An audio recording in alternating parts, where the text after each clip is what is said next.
Cuando tenía 10 años, mi hermano llegó a casa para morir en un gélido día de enero.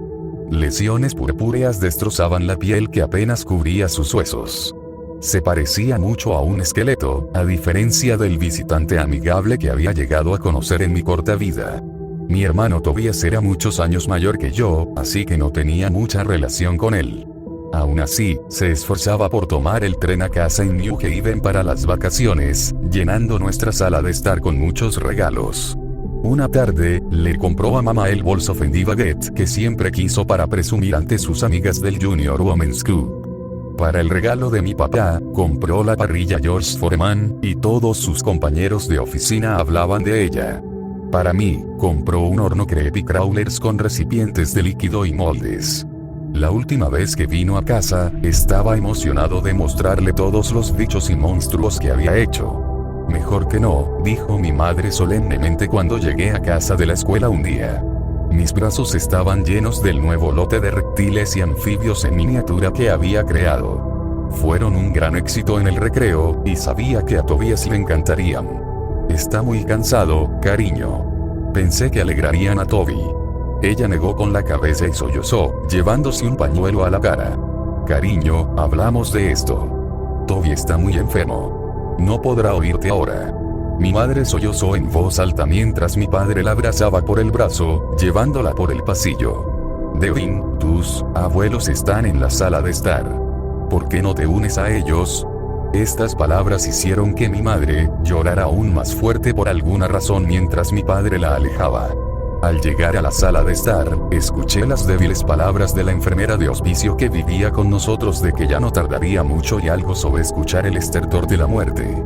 Cuando los sollozos se desvanecieron y la conversación se calmó, giré el pomo de su habitación con la mayor suavidad posible. De pie en la puerta, mi corazón revoloteaba. Mi hermano no solo parecía un esqueleto con su exterior frágil y su piel disuelta, sino como uno de los extraterrestres grises que hice en mi horno Creepy Crawlers un par de semanas antes. A diferencia del extraterrestre, sin embargo, tenía varios tubos conectados a él que estaban enganchados a máquinas cuadradas y que emitían pitidos. Su cuerpo parecía tan delgado que juró que comenzaba a desvanecerse en las sábanas de su cama. «Toby», dije con voz ronca. Esperé unos minutos antes de gritar su nombre. «Toby». Pasaron minutos antes de que sus labios morados temblaran y emitieran un gemido audible que se prolongó durante varios segundos. Después de que terminó el gemido, 6 palabras resonantes escaparon de sus labios. «Búscame en las paredes». Un gemido más largo siguió a estas palabras, seguido de un largo pitido de la máquina.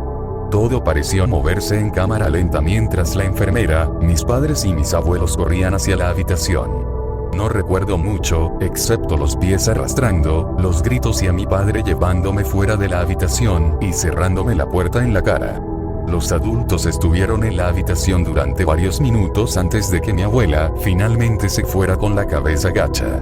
Me abrazó con sus brazos rechonchos y dijo: «Lo siento mucho, cariño. Tu hermano se ha ido al cielo con los ángeles».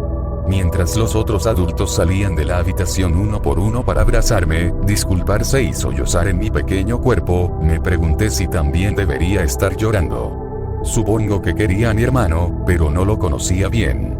Para mí, era solo ese visitante amigable que me compraba regalos y me leía cuentos.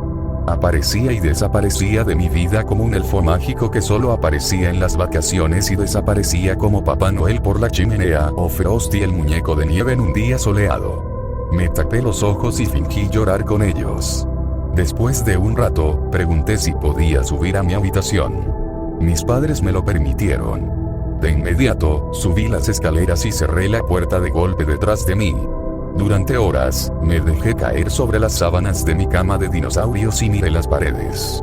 Miré las paredes durante tanto tiempo que pensé que mis ojos sangrarían. Las paredes de mi habitación estaban pintadas con esponja de color azul, cubiertas de carteles de mis jugadores y películas de béisbol favoritas. Las formas en mis paredes estaban inmóviles. Mientras mis ojos lloraban y bostezaba, comencé a quedarme dormido. Mi habitación no tenía ventanas, así que no podía decir si era de noche o no, pero supuse que la noche se acercaba por las sombras crecientes en la habitación. Sin embargo, algo era extraño en estas sombras. No eran las típicas negras o grises, sino tonos de verde. Parpadeé mientras círculos verdes bailaban alrededor de mis paredes como un foco. ¿Estás despierto, Debbie? Resonó una voz hueca. Es hora de despertarte, Debbie. ¿Eh? Dije, frotándome los ojos. ¿Quién eres? Ya sabes quién, tonto. No tengo mucho tiempo. Parpadeé 2 veces y los círculos verdes se desvanecieron. De repente, los círculos se transformaron en la forma de un humano. La figura parecía medir un poco menos de 6 pies de alto, quizás más alta, su figura alcanzando el borde del techo. Toby, eres tú. ¿Quién más, Debbie? La figura soltó una carcajada atronadora y se estiró sobre el techo, girando alrededor del ventilador en un patrón casi rítmico. Pero pensé que estabas muerto. La figura soltó otra carcajada atronadora, esta vez retorciéndose en el suelo alfombrado, su brillo verde coincidiendo con el refresco que derramé el día anterior. Pensé que yo también moriría, Debbie, pero es lo más inusual. No vas al cielo o al infierno como aprendimos en la iglesia. No se lo digas a mamá y papá, especialmente a la abuela. No lo haré, dije, rascándome la cabeza. Pero Toby, sí, no estás muerto, ¿estás? Escondiéndome. La voz de la figura cambió de un tono atronador a un susurro apagado. ¿Qué quieres decir? Debes jurar que no se lo dirás a nadie. Lo juro, Toby. Lo juro. La gente no muere, susurró la figura, drenando de las alfombras hasta convertirse en un pequeño círculo en mi pared. Se esconden. ¿De qué? Aún no lo sé, dijo la figura, su voz ahora temblorosa. Solo sé que nos estamos escondiendo. Todos nos estamos escondiendo. Mientras la figura decía estas palabras, vi docenas de círculos verdes rebotando por mis paredes. Eran varios tonos de verde. Algunos hablaban en susurros como mi hermano. Otros hablaban en jerga que sonaba a diferentes idiomas. Tapé mis oídos mientras los sonidos se volvían más fuertes y variados. Cerré los párpados con fuerza mientras las luces parpadeaban y me quemaban las retinas. Mientras gritaba, escuché la voz de mi hermano una vez más. La gente no muere. Se esconden, Debbie. Se esconden y nunca deben ser encontrados. Grité tan fuerte que mi gato Jasper gritó desde la otra habitación.